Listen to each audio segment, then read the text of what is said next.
रिजवान इरफान साहब, बहुत शुक्रिया आपके वक्त का। मुझे ये बताएं कि जो इलेक्ट्रॉनिक डीलर्स एसोसिएशन है वो इस बजट को किस तरह से देख रही है?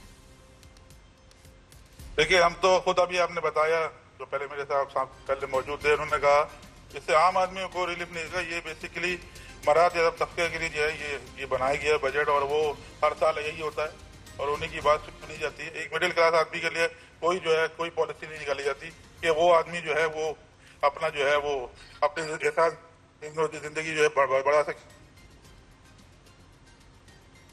की बात की, टैक्स तो हमारा है, हम तो टैक्स दे ही रहे हैं तकरीबन। कोई आप समझ लें आपका सबसे ज्यादा टैक्स जो है 60% जो है रेवेन्यू कराची देता है, और जो हमारा RTO 1 है वो सबसे ज्यादा पाकिस्तान में जो है तकरीबन कोई 40 से 50% का टैक्स देता है। अभी एक स्कीम उन्होंने निकाली है, अपना एक आसान स्कीम निकाली है, कोई 1% टर्नओवर की।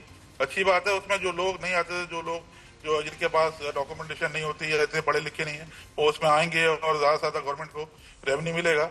हमने उसकी जो है तायद भी की है और उसके साथ जो है भरपूर उसकी हिमायत भी की है। देखिए, टैक्स तो जो नहीं दे रहे आप उन पर आप जो है जोर करें, जो टैक्स दे रहे हैं उन पर क्यों आप जोर करते हैं? आपने बेसिकली चीजें जो है, जो खाने पीने की अशिया है, वो सारी अभी भी महंगी है। पेट्रोल महंगा है, बिजली महंगी है, आपका समझ लें गैस महंगी है। आप इंडस्ट्री की बात करते हैं, हमारे यहाँ बदकिस्मत से इंडस्ट्री को लगने को तो जो है लगती है, उसके बाद जो उनको कोई जो है मराहत ही नहीं दी जाती, वो फैक्ट्री बंद हो जाती है।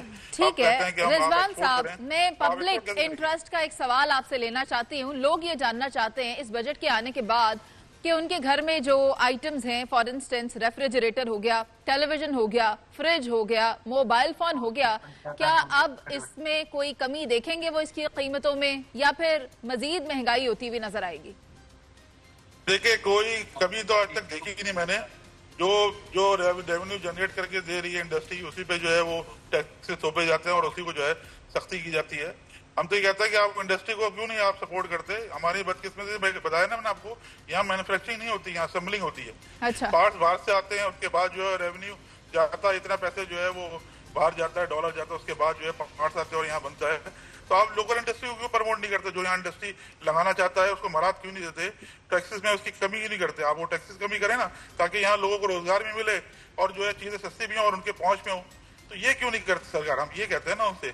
और आप जो बता रही हैं फ्रिज, AC, ये वॉशिंग मशीन, ये तो बात की, उसको खाने पीने के लिए जो है बेचारों को परेशान है, वो अपना पेट्रोल नहीं। सही है, खाने पीने के हवाले से भी लोग परेशान दिखाई दे रहे हैं। चौधरी अकमल साहब भी हमारे साथ मौजूद हैं और माहिर मईशत हैं। मैं उनसे भी जानना चाहती हूँ। सर, मुझे ये बताएं कि बजट जो आया है उससे आपको क्या लगता है, सरमायाकारी बढ़ेगी या फिर रोजगार आने वाले वक्तों में पैदा होगा, या फिर मुश्किलात बढ़ती ही चली जाएंगी आम आदमी के लिए, आम पब्लिक के लिए, पाकिस्तानियों के लिए?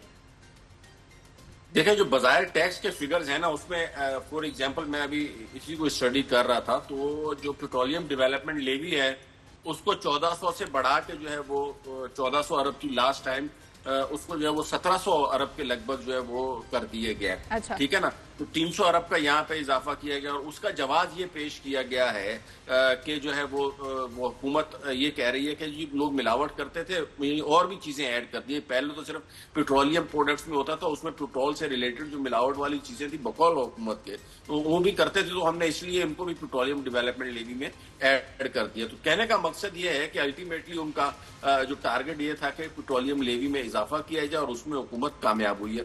इसी तरीके से जो टैक्स रेवेन्यू का हदफ है वो 15,200 अरब रुपए जो है वो मुकर्रर किया गया। 15,200 अरब की जब हम बात कर रहे होते हैं तो इसका मतलब ये है कि GDP की जो ग्रोथ का टारगेट आपने रखा है दैट इज 4%, और टैक्स में जो ग्रोथ आप कर रहे हैं वो 12 से 15% के लगभग कर रहे हैं।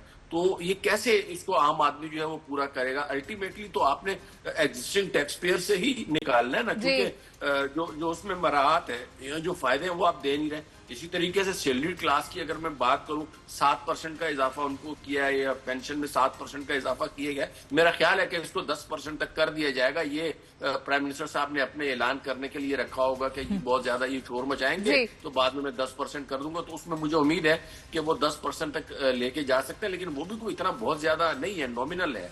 इसी तरीके से जो डेवलपमेंट के एक्सपेंसेस हैं हुकूमत के, जो पब्लिक सेक्टर डेवलपमेंट प्रोग्राम्स हैं, उसमें कोई चेंज नहीं किया। वो 1000 अरब रुपए लास्ट टाइम भी था, इस मतलब भी उसको 1000 अरब रुपए रखा है।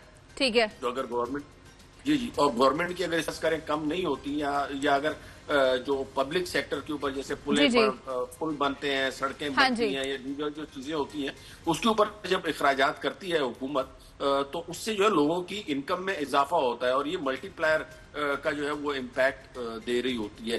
तो अगर हुकूमत अपने पीएसडीपी में इजाफा करेगा तो उससे भी जीडीपी में हमारे अच्छी ग्रोथ हो सकती है, लेकिन वो भी अनफॉर्चुनेटली हुकूमत ने नहीं किया। तो ये इस किस्म की चीजों के ऊपर जो फोकस करना था that was expected to be मतलब ज्यादा इसके ऊपर करना चाहिए था फोकस। ठीक है, अकमल साहब हमारे साथ ही मौजूद रहिए।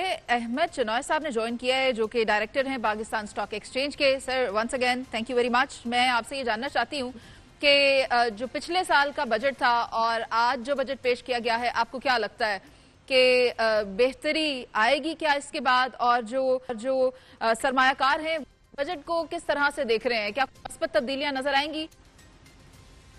बिस्मिल्लाहिर्रहमानिर्रहीम, आपका बहुत बहुत शुक्रिया। देखिए, एक मुस्बत बजट है, एक मुतवाज़िन बजट है। अब तक जो चीज़ें सामने आई हैं उसके मुताबिक जो है कोशिश की गई है कि आम आदमी को इसमें रिलीफ भी मिले और साथ साथ ये भी कोशिश की गई है कि हमारी जो इंडस्ट्रियलाइजेशन है, हमारी जो ग्रोथ है उसके इंजन का पहिया ना रोके। कंस्ट्रक्शन इंडस्ट्री में भी चेंजेस की गई हैं, साथ साथ एक्सपोर्ट इंडस्ट्री में भी चेंजेस की गई है।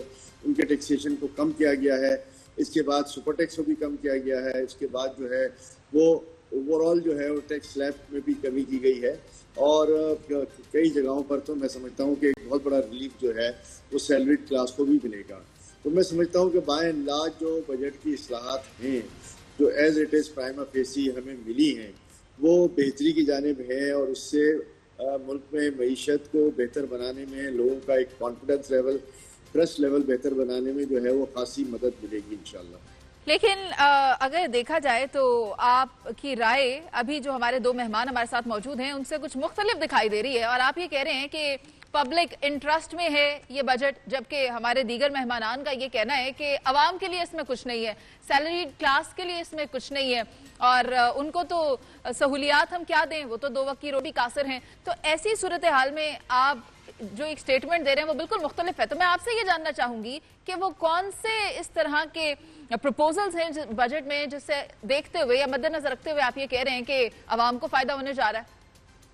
देखिए, सैलरीड क्लास में टैक्सेशन में कमी की गई है अगर ये बजट को पढ़ा गया हो तो, और साथ साथ जो है वो एक्सपोर्ट में एक बहुत बड़ा फायदा आया है कि 2% की जगह 1.25% आ गया है।